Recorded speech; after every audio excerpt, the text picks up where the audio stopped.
real change that we offer is based on a really big and different idea. For decades, politicians in this country have basically been treating the British public like a bunch of mugs. Politicians have been saying to you, just give us a little bit more of your money, just let us pass one more law, let us just pass one more regulation, one more little order from on high, and suddenly we'll solve all of the country's problems. Runnymede has been fighting for race equality in the UK for the past 40 years. We've now reached unprecedented times. Our current government has decided it needs to cut spending by £83 billion over the course of one parliament. The old top-down, big government approach has failed in Britain. And even if you believed in it, even if you still believe in it, there isn't really any government money left to try it with. Gordon spent it all. It's all gone. So we need something different. And that is where our big idea comes in. The idea of building the big society. But we already know that some people face discrimination on a daily basis. Black men are 8 times more likely to be stopped and searched by the police. And we know that not all groups participate equally in political decision-making. 30% of black and Asian people aren't even registered to vote. In this short film, we're going to go on a journey to discover what the big society really means and ask, can the big society be a fair society? We asked the government minister to fill us in on race equality in the big society, but none were able to comment. I've come to Brixton today to meet with Anna Coote from the New Economics Foundation. She's an expert in social policy, and she's got some really interesting ideas about the way in which the big society plans are shaping up, particularly for minority communities.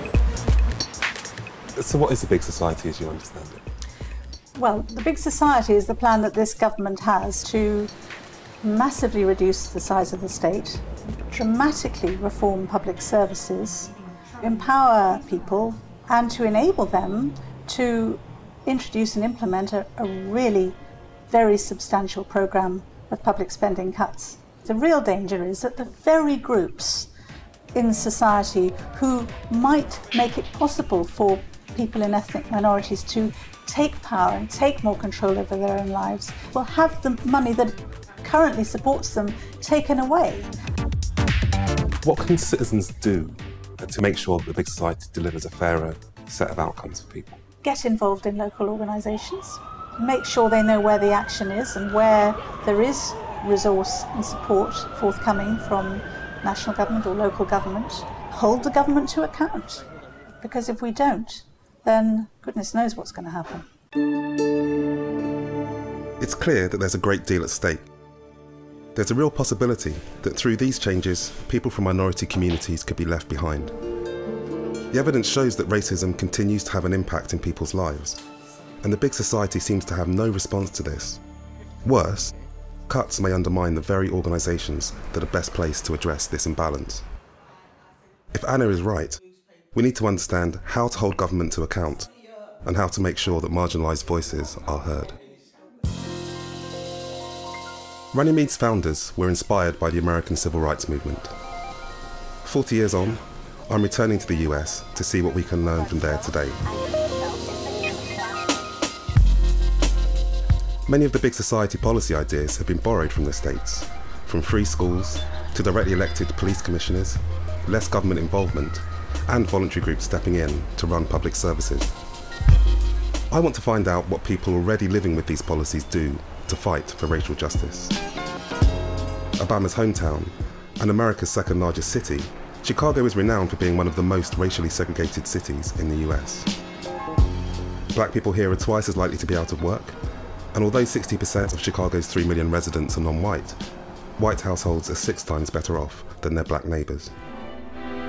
I've come to the University of Chicago to meet Professor Mario Small, one of America's leading sociologists and a specialist on ethnicity and social networks. I want to ask him more about race in Chicago and what barriers there are for minority communities in addressing the inequalities they face. South of us, towards the south side of Chicago, you'll find block after block after block where you'll see nothing but African Americans. And you can imagine that many of the children who grow up in these environments grow up surrounded almost exclusively by African Americans. If they happen to be in those parts of Chicago that are a little bit better well off, that they're middle class, they're exposed to different class cultures, which is great, but not particularly different racial groups. If through politics and through influence, the groups of people who have access to the police department, to the mayor's office, and so on, are all concentrated in certain kinds of neighborhoods, it's very easy to exclude others when it comes to resources. While the levels of segregation may not be the same in the UK, there are similarities. Some groups have much more influence than others. So how do those in danger of being left behind make their voices heard? I'm heading to a church hall in one of the poorest neighbourhoods in West Chicago to meet with a group of residents who might have an answer. What Action Now is a grassroots community organization that fights to make changes in the community. We fight against drugs, gangs, abandoned buildings, vacant lots, rats in alleys. If you need speed bumps, if you need lights on your street, if you need garbage cans, we fight against foreclosures, predatory lenders. If you need home repair, it don't matter what your issues is, our members are willing to fight. We can't promise you we're gonna win, but we'll fight. It's not personal. If it means going to jail, we'll do that also. Because you either stand up for what you believe or you'll fall for anything. No one wants to see these eyesore empty buildings and drug dealers all up in there tearing it up and carrying on. They don't want that. We are the majority, okay? We got the majority of the votes. We can put whoever we want to in office if we come together. We never knew one another before until we all got into this organization. It's like a family away from home. Yes. The only way change is going to come about is by organizing people, and people's power. Who are we? Action Now! Who are we? Action Now! These might be the kind of networks that can make a difference. But how did they get here? Who's behind it? And what impact do they have? Huron Wilkes, a veteran community organiser for Action Now, let me shadow him at work in his South Chicago neighbourhood.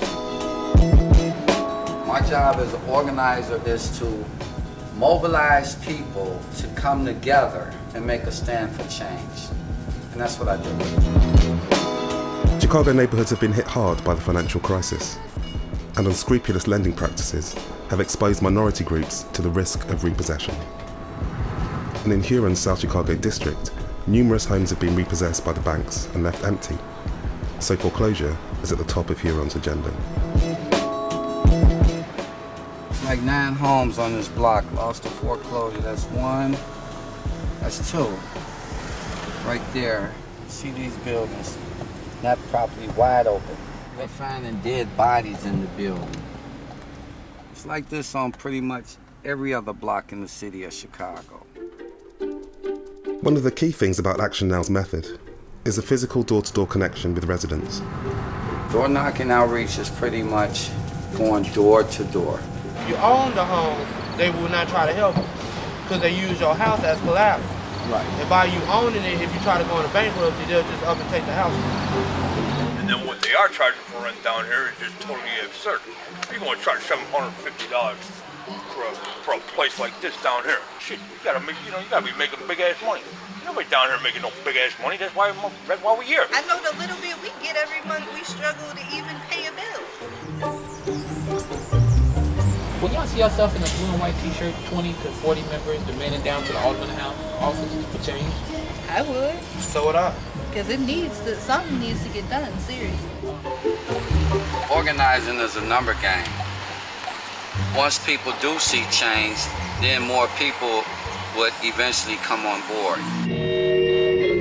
Part of Action Now's funding comes directly from community members who pay $10 a month in the hope that their voices are heard. They also host fundraising events to make up the shortfall. In the long run, somewhere in the history books, Action Now will be mentioned. We're not great in numbers, but great in spirit.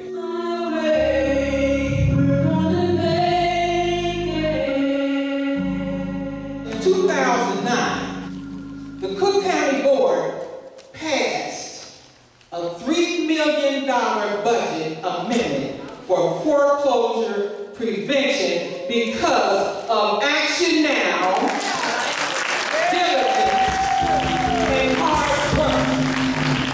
Amen? Without action now, what would happen?